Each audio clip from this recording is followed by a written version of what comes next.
লোকবাংলা লোকসংস্কৃতি বিজয় সরকারের সাথে আমার পরিচয় হলো সেই যশোরের। তাছাড়া বিভিন্ন ল্যাংটার মেলা, এই যে সুফি সাধক আউল বাউল লালন মেলা, এই সব জায়গায় ব্যাপকভাবে আমার দেখার, অর্থাৎ গ্রামেই আমি বড় হয়েছি কিন্তু গ্রামকে আমি ভালো করে বুঝতে পারিনি। আমি দ্বিতীয়বার আবিষ্কার করলাম আমার গ্রামকে। শহর কিন্তু আমার ছোটোবেলা ভালো লাগতো, কারণ শহরে যখন আমি আসতাম আমার চাচাদের বাড়িতে, তখন সারা রাত সারা দিন ঝলমল আলো ঝলমল মনে হতো যে সারাক্ষণ একটা আড়ং হচ্ছে, একটা মেলা হচ্ছে। গ্রাম আমার ভালো লাগতো না, শহরটাকে আমাকে উৎসব মুখর মনে হতো, এত আলো আলো এত উৎসব। কিন্তু সুলতানের মধ্যে দিয়ে আমি আবার গ্রাম বাংলার সে উৎসব পার্বণ, সেই জীবন, সেই সজীবতা, সেই প্রাণবন্ধতা আবিষ্কার করলাম। এর মধ্যে দিয়েই আমি প্রামাণ্য চলচ্চিত্র নির্মাণ শুরু করলাম। পরবর্তীতে আমি প্রামাণ্য চলচ্চিত্র নির্মাণেরই একটা অংশ হিসেবে আমি চলচ্চিত্রটি নিয়ে দেশে বিদেশে যাই এবং একসময় আমার সঙ্গে পরিচয় হয় ক্যাথরিনের মাধ্যমে। এবং ক্যাথরিন যে আমেরিকান একজন মেয়ে এবং তার বয়স অল্প, 23 বছরের সে মেয়ে, তখন বাংলাদেশে এসছে ব্রাউন খুব আইভি লিগ এলিট ইউনিভার্সিটিতে পড়াশোনা করে উন্নয়নের উপরে গবেষণা করার, উন্নয়নমূলক অর্থনীতির উপরে পড়াশোনা করার জন্য এসেছিল বাংলাদেশে। কিন্তু সে আসলে আমার সঙ্গে পরিচয় হওয়ার আগেই 1.5 বছর বাংলাদেশে আছে। ও বাংলা তখন রীতিমতো বাংলা কথা বলে এবং অলরেডি অর্থনীতির পরিসীমা পার হয়ে বাংলার সংস্কৃতিকে সে ভালোবেসে ফেলেছে।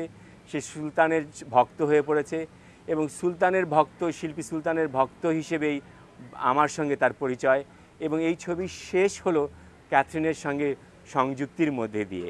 ক্যাথরিন ছবি চলচ্চিত্র নির্মাণের সঙ্গে জড়িত না, কিন্তু তার একটি সাংগীতিক ব্যাকগ্রাউন্ড রয়েছে, তার ভিজুয়াল আর্টের ব্যাকগ্রাউন্ড রয়েছে, ছবি আঁকতো, সে ছবি পড়াশোনা করেছে।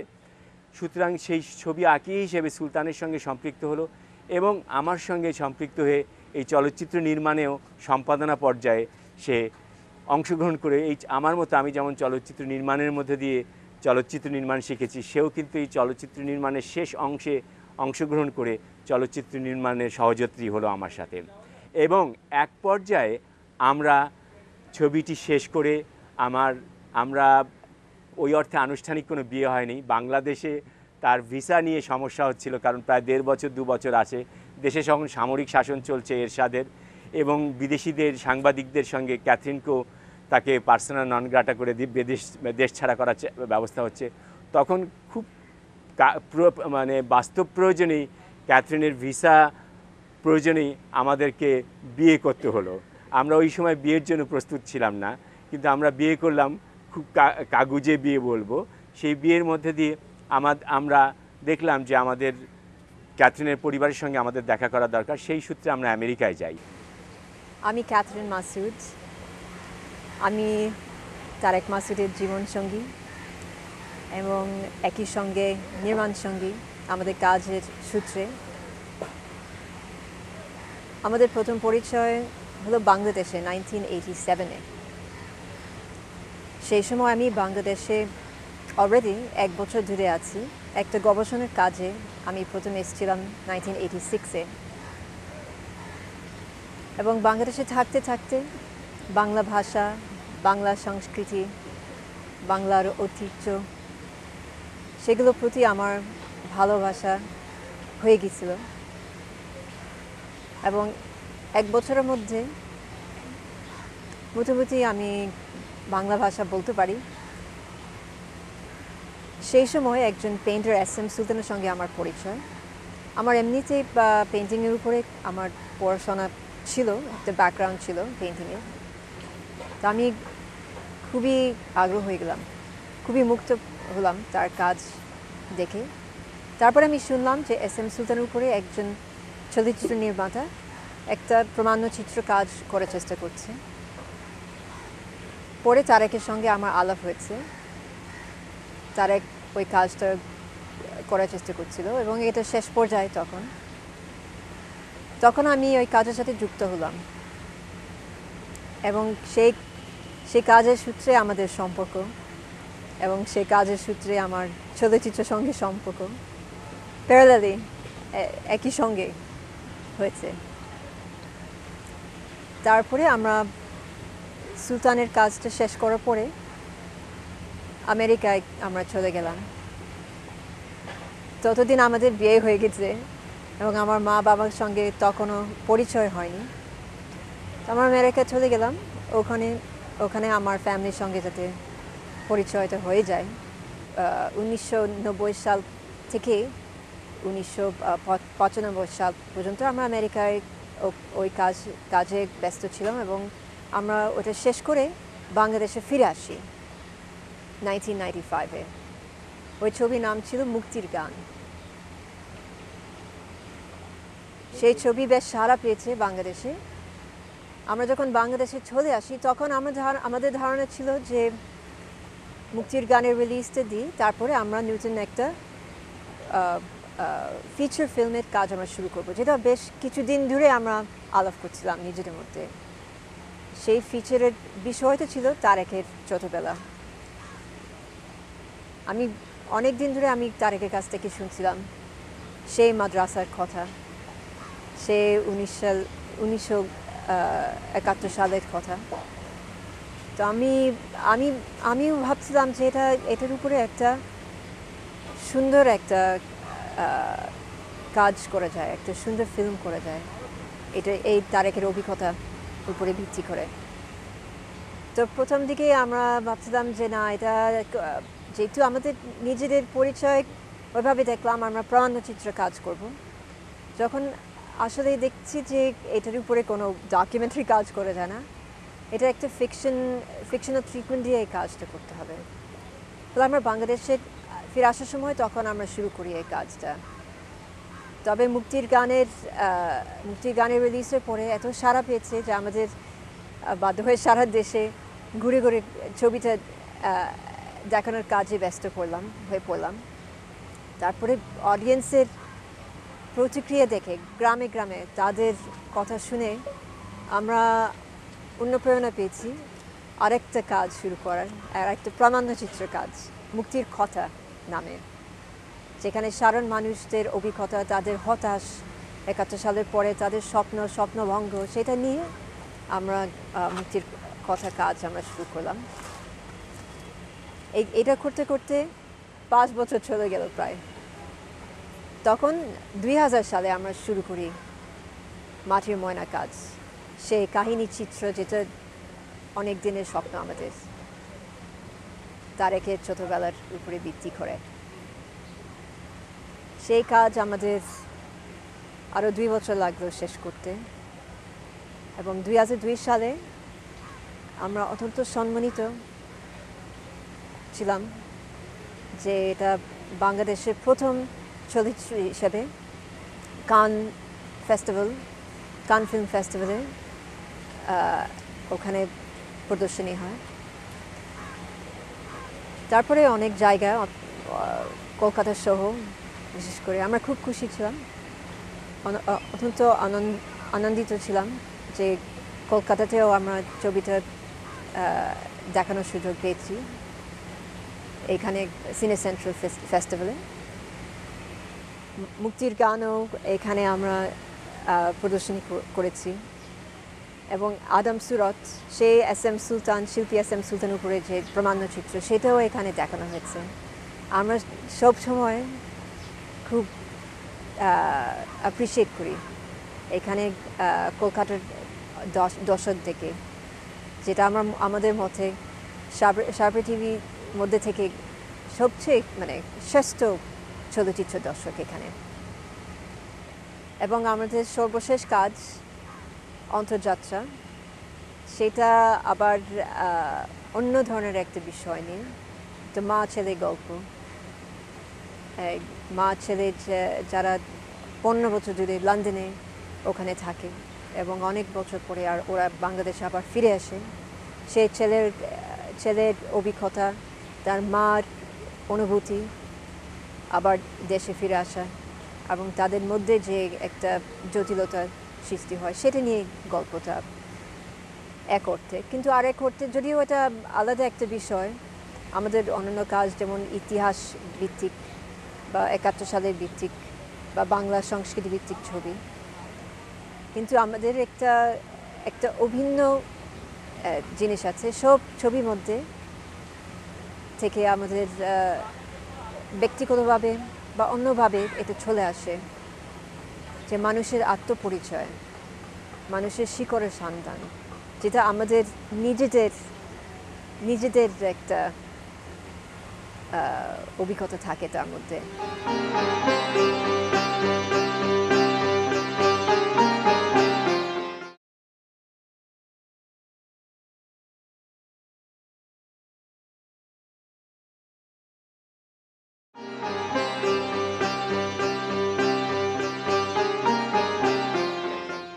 ওখানে গিয়ে ঢেকি যেমন ধান স্বর্গে গেলেও ধান বাঁধে, আমরা কিন্তু ওখানে ছবি নির্মাণের জন্য যাইনি। কিন্তু ওখানে একটা অদ্ভুত ঘটনা ঘটলো, সেটি হলো যে আমরা কাকতালীয়ভাবে আবিষ্কার করলাম যে 1971 সালে একজন মার্কিন চিত্রগ্রাহক এবং চলচ্চিত্র নির্মাতা, তিনি নিজের অর্থে নিজের উদ্যোগে কলকাতায় এসে তিনি মুক্তিযুদ্ধের উপরে 20 ঘন্টা শুটিং করেছেন 16 মিলিমিটারে সুপার 16 ফরম্যাটে এবং রঙিন এবং রিভার্সাল স্টকে, এবং এইটি একটা তার বেসমেন্টে পড়েছিল 20 বছর তখন 1990 সালের কথা বলছি, আমরা নিউ ইয়র্কে তখন। এবং এই বেসমেন্টে আবিষ্কার করলাম এবং খুবই চমৎকার অবস্থায় পড়ে আছে এই ফুটেজগুলো। এবং এর যদিও প্রধান অংশ রিফিউজি অর্থাৎ শরণার্থী শিবিরের ফুটেজ, তার একটা বিরাট অংশ মুক্তি সংগ্রামী শিল্পী সংস্থার শিল্পীদের কর্মকাণ্ড। তারা একটি পিক আপ ট্রাকে মুক্তাঞ্চলে ঘুরে বেড়াচ্ছে, ট্রেনিং ক্যাম্পে ঘুরে বেড়াচ্ছে, তারা ওখানে গান করছে, মুক্তিযোদ্ধাদেরকে উদ্বুদ্ধ করার চেষ্টা করছে, শরণার্থীদের কল্যাণী ক্যাম্পে বিশাল কনসার্ট করে লাখো মানুষের ওখানে মুক্তি সংগ্রামের লোকসঙ্গীত করছে, রবীন্দ্রনাথের গান করছে, নজরুলের গান করছে। এই ফুটেজগুলো দেখে আমি অভিভূত হলাম, এবং বিশেষ করে অভিভূত হলাম যে এর মধ্যে আমার সেই যে চাচাতো ভাই, যেই চাচাতো ভাইরা আমার এই যে নতুন পট পরিবর্তন, আমার সাধারণ শিক্ষার জন্য যাদের সমস্ত কৃতিত্ব, যাদের আমার পরিবারকে বিভিন্নভাবে আর্থিকভাবে সবভাবে আমাদের সাহায্য করেছেন, যেই পরিবারটি, সেই পরিবারের একজন প্রধান মানুষ, সেই যাকে আমি ছোটোবেলায় আদর্শ করে বড় হয়েছি, একটা ইম্যাগো ক্যারেক্টার হিসেবে দেখেছি, সেই বেনু ভাইকে যখন আমি দেখলাম সেই ছবিতে, তখন আমার অনুভূতি বুঝতে পারছেন, আমার আবেগ বুঝতে পারছেন। আমি শুধু মুক্তিযুদ্ধ দেখতে পাচ্ছি না, যে যুদ্ধের কল্যাণে আমার মুক্তি ঘটেছে, আমার মার মুক্তি ঘটেছে। আমার মা কিন্তু সেই 71 পর্যন্ত সেই চার দেয়ালের মধ্যে গণ্ডি থাকতেন, কিন্তু ওই 71-এর মধ্যে কিন্তু সে কিন্তু মুক্তিযোদ্ধাদের মধ্যে আমার নানা বাড়িতে আমার মা আবার মুক্ত বাতাস পেয়েছিল। সেই চাচাতো ভাইকে দেখলাম, মুক্তিযুদ্ধকে দেখলাম, এবং এর মধ্যে দিয়ে আমরা আসলে সিদ্ধান্ত নিলাম এটিকে নিয়ে আমরা ছবি করব। এবং পরবর্তী 4 বছর আমরা ব্যয় করেছি, আমরা দেশে ফিরে এসেছি সেই ছবি শেষ করে, অনেক টাকা খরচ করে। আমাদের পুরো তারুণ্যটা এই 4 বছর, যখন আমরা হয়তো আমেরিকায় থেকে অনেক আয় রোজগার করতে পারতাম, তা না করে এই ছবি শেষ করে আমরা 95 সালে মুক্তিযুদ্ধের রজত জয়ন্তী অর্থাৎ 25 বছর পূর্তিতে 95 ডিসেম্বরে, যখন মুক্তিযুদ্ধের সমস্ত মূল্যবোধ ভুলণ্ঠিত, তরুণ প্রজন্ম মুক্তিযুদ্ধ দেখার কোনো সুযোগ পাচ্ছে না, তারা স্কুল টেক্সট বুকে মুক্তিযুদ্ধের ইতিহাস নেই, রেডিও টেলিভিশনে মুক্তিযুদ্ধের নেই, সেখানে রঙিন এবং সশব্দে এবং সমস্ত জাতি, ধর্ম, বর্ণ, এমনকি শ্রেণী নির্বিশেষে কিছু তরুণী তারা কি অবদান রেখেছে, এই মুক্তিযুদ্ধের স্পিরিটটা কী ছিল, সেই তরুণ প্রজন্ম হঠাৎ কোনো তাদের উপর আছড়ে পড়ল। এবং আমরা কোনো ওই অর্থে বিরাট রকমের সিনেমা হলে 35-এর জন্য মূলত ছবিটা করেছিলাম 35 মিলিমিটারে এবং পূর্ণ দৈর্ঘ্য, কিন্তু আমরা যেহেতু শেষ পর্যন্ত পরিবেশক পেলাম না, তারা রাজনৈতিক ভয়ের কারণেই হোক, বিভিন্ন কারণে তারা পিছুপা হয়ে গেল, তখন আমরা নিজেরাই, যেমন 4 বছর ধরে আমরা ছবিটা শেষ করেছি, আমরা 4 বছর ধরে এটা প্রজেকশন করলাম এবং বিশাল সাড়া পেলাম। সারা বাংলাদেশ যেন মুক্তিযুদ্ধে আবার উদ্বুদ্ধ হয়ে পড়ল। এর মধ্যে দিয়েই আমরা মুক্তিযুদ্ধের সঙ্গে, মুক্তিযুদ্ধের চলচ্চিত্র নির্মাণের সঙ্গে আমরা ওতপ্রোতভাবে জড়িয়ে হলাম। তারপরে আমরা একাধিক মুক্তিযুদ্ধের ছবি করেছি এবং প্রামাণ্য চলচ্চিত্র করেছি, যার মধ্যে দিয়ে আমাদের শুধু নিজেরাই মুক্তিযুদ্ধের ক্ষেত্রে কাজ করার সুযোগ পেয়েছি তাই না, মুক্তিযুদ্ধ সম্পর্কে, নিজের দেশ সম্পর্কে নিজেদেরকে শিক্ষিত করার সুযোগ পেয়েছি। মুক্তির গানের পরে আমরা মুক্তির কথা, নারীর কথা সহ আরও বেশ কিছু ছবি করেছি, প্রামাণ্য চলচ্চিত্র। কিন্তু মুক্তির গানে নির্মাণের সময় আসলে যখন আমরা মুক্তির গান নিয়ে কাজ করছি নিউ ইয়র্কে, তখনই ক্যাথরিন বারবার আমাকে বলছিল আমার শৈশবের কথা শুনে যে এটি নিয়ে তো একটা ছবি হয়। আমি বললাম যে আমরা তো প্রামাণ্য চলচ্চিত্র নির্মাতা, আমরা কি করে আমার শৈশবকে নিয়ে ছবি করব। আমি তো কাহিনী চিত্র নির্মাতা নই। বলেন আমরা দরকার হলে কাহিনী চিত্র নির্মাণ করব। তো যাই হোক, এভাবেই আমাদের মাটির ময়না যে ছবিটি আমার শৈশবকে ঘিরে, আমার আত্মজৈবনিক ছবি, তার নির্মাণের কাজ শুরু হলো। আমরা 99 সালে চিত্রনাট্যটি শেষ করলাম এবং সেই প্রেস্টিজিয়াস যে সাউথ ফান্ড, সেখানে অ্যাপ্লাই করলাম চিত্রনাট্যের গ্রান্টের জন্য। সেই পুরস্কারও আমরা ফরাসি সরকারের পুরস্কার পেলাম এবং সেই কারিগরি এবং আর্থিক সাহায্য নিয়ে আমরা শুরু করলাম মাটির ময়না নির্মাণের কাজ। এবং মাটির ময়না যদিও কাহিনী চিত্র, আমাদের যেহেতু এটা আমার পটভূমি রয়েছে প্রামাণ্য চলচ্চিত্রের, আমাদের অনেক চরিত্রই কিন্তু বাস্তব চরিত্র, অর্থাৎ আমরা পেশাদার থেকে সাধারণ মানুষ, একদম যে চরিত্রে কাছাকাছি সেই ধরনের চরিত্র আমরা খুঁজে বার করলাম। যেমন গ্রামের যে মাদ্রাসাগুলোর যে শিক্ষক এই ছবিতে আছে, তারা প্রকৃত অর্থের শিক্ষক। যে ছেলেগুলো মাদ্রাসার ছাত্ররা, তালবে ইলম আছে, তারা আসলে মাদ্রাসার ছাত্র আমি খুঁজে বার করলাম এবং তাদেরকে রাজি করালাম অভিনয় করতে। এমনি করে যেই লোক বাউল শিল্পীরা এই ছবির চরিত্র, বা গ্রাম বাংলার যে মাঝির চরিত্র, এই চরিত্রগুলো কিন্তু মূলত প্রকৃত অর্থে তাদের নিজেদের চরিত্রে তারা নিজেরা অভিনয় করেছে। এছাড়া অনেক লোক সংস্কৃতি এই ছবিতে রয়েছে। সেই লোক সংস্কৃতি যে আমার সেই গ্রামের কুমার নদীতে বিশ্বকর্মার যে স্মৃতি, সেই বিশ্বকর্মার সেই নৌকো বাইচ কিন্তু আমরা এই ছবিতে রেখেছি এবং ব্যাপকভাবে রেখেছি। তো যাই হোক, এটা একটি প্রামাণ্য চলচ্চিত্রের অনেক স্বাদ রয়েছে এই মাটির ময়নার মধ্যে। এই মাটির ময়নার মধ্যে দিয়ে আমাদের কাহিনী চিত্রের মধ্যে প্রবেশ, এবং আমরা এই ছবির মধ্যে দিয়ে কান চলচ্চিত্র পুরস্কারের মধ্যে দিয়ে আন্তর্জাতিক অঙ্গনে বাংলাদেশের ছবিকে নিয়ে যাওয়ার আমাদের সৌভাগ্য হয়েছে। এবং এই যাত্রাটা যেটা আমাদের মাটির ময়না ছিল, যে যদিও কাহিনী চিত্র, এটা কোনো তৈরি করা কাহিনী চিত্র নয়, এটা কোনো কল্পিত গল্প নয়, জীবন থেকে নেওয়া আমাদের অভিজ্ঞতা সংজাত। সেই থেকে আমরা কিন্তু এখনও সরে আসিনি। আমাদের পরবর্তী ছবি যেটা অন্তর্যাত্রা, সেটাও কিন্তু আমাদের জীবনের খুব কাছাকাছি দেখা। আমরা নিজেরাও প্রবাসে ছিলাম, আমি নিজে 5-6 বছর, ক্যাথরিন প্রায় 15 থেকে 17 বছর ধরে বাংলাদেশে আছে, এক ধরনের প্রবাসী বলা যায়। এই যে অভিজ্ঞতা রয়েছে আমাদের, এই স্থানচ্যুত মানুষের যে গল্প, অন্তর্যাত্রায় আমরা এই যে এখানকারও নয় ওখানকার নয়, এই সব জায়গার মানুষ, এই যে শিকড় সন্ধানের আত্মানুসন্ধানের গল্প, সেই গল্প আমরা অন্তর্যাত্রা বলার চেষ্টা করেছি।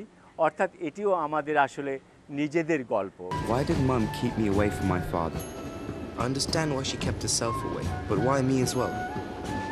কিন্তু আইজ মনে হয় রফিক মরিয়া গিয়া উল্টা আমার আর সোহেলের মাঝে নয়া এক ওয়াল হইয়া উঠে। তোমারে ফাইমো হরিয়েও মনে হয় আমার ফুয়ারে হারাইলাম। অনেক সময় মৃত্যু আত্মীয় স্বজনের মধ্যে বিভেদ রেখে আনে। মানুষের প্রকৃত জন্মভূমি কই থাকে জানো নি? মানুষের মনের মধ্যে, তার কল্পনার মধ্যে। I will come back. I have something to return to.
আপনাকে তুমি বলতে পারি? আপনি তো সব দিক থেকে আমার বড়। নিজেকে খুব ছোট মনে হচ্ছে আজ, বিশেষ করে ওর কাছে। বললে বিশ্বাস করবে কিনা জানি না, খুব বড় মাপের মানুষ মনে করতাম ওকে। আমি জানি না আমি কেন তোমাকে এসব কথা বলছি। আপনার বলতে ভালো লাগলে বলবেন। আর ভবিষ্যতেও আমাদের যে ছবির পরিকল্পনা রয়েছে সেগুলো আসলে আমাদের জীবনের খুব কাছাকাছি কিছু হবে। যেমন ধরুন, আমরা আমাদের ইতিহাস চর্চা হচ্ছে আমাদের একটা বিষয়। আমাদের ছবিতে ইতিহাস বারবার আসে, নিজের ব্যক্তি যেমন যেমন রয়েছে তার সঙ্গে ইতিহাসও বারবার ফিরে আসে। ইতিহাসে বিভিন্ন খণ্ডচিত্র বিভিন্ন ছবিতে এসেছে, সেটা প্রামাণ্য চলচ্চিত্র হোক বা কাহিনী চলচ্চিত্র হোক, কিন্তু সমস্ত চলচ্চিত্রগুলোর যে খণ্ডচিত্র সবগুলো মিলিয়ে হয়তো আমাদের বাংলাদেশের ইতিহাসের একটা অখণ্ড চিত্র আমাদের সবগুলো ছবির মধ্যে হয়তো ফুটে আসবে, এটাই আমরা আশা করি। এবং ভবিষ্যতে আরও কিছু ছবি তৈরি করব। আমরা ইতিহাসের আরও পিছনে যাব। আমরা মুক্তিযুদ্ধ নিয়ে কাজ করছি। হয়তো আমরা 47-এর দেশ বিভাগ এবং ব্রিটিশ বিরোধী যে ঔপনিবেশিক শাসনের বিরুদ্ধে যে আন্দোলন, সে বিষয়েও আমরা কিছু ছবি করব, যার মধ্যে দিয়ে একটা আমাদের ইতিহাসের একটা অখণ্ড চিত্র সার্বিকভাবে আমাদের ছবির মধ্যে উঠে আসে। সেটাই আমাদের স্বপ্ন, সেটাই আমাদের আকাঙ্ক্ষা।